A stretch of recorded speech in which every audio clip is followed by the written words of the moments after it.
Good morning, sixth grade. So, as we start in today on chapter 1, we are going to make sure we track for an objective summary while we read Hatchet. So, first, take out your graphic organizer. This is what you're going to be filling out as we go. Pause and make sure you fill in the title and author at the top. Once you've done that, move to the next slide. Follow along as I read.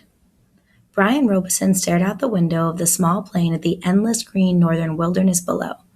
It was a small plane, a Cessna 406, a bush plane, and the engine was so loud, so roaring and consuming and loud that it ruined any chance for conversation.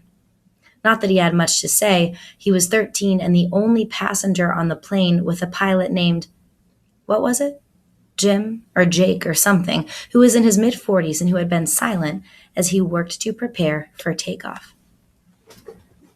So now right here you want to go back to your graphic organizer because we have met actually two characters. Write down in there the name of our main character and also someone else that we have met.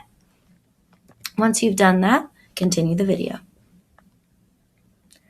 In feet since Brian had come to the small airport in Hampton, New York to meet the plane, driven by his mother, the pilot, had spoken only 5 words to him.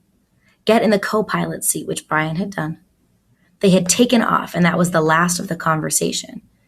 There had been the initial excitement. Of course, he had never flown in a single-engine plane before, and to be sitting in the co-pilot seat with all the controls right there in front of him, all the instruments in his face as the plane clawed for altitude, jerking and sliding on the wind currents as the pilot took off, had been interesting and exciting. But in 5 minutes, they had leveled off at 6,000 feet and headed northwest, and from then on, the pilot had been silent, staring out the front, and the drone of the engine had been all that was left. The drone in the sea of green trees that lay before the plane's nose and flowed into the horizon, spread with lakes, swamps, and wandering streams and rivers.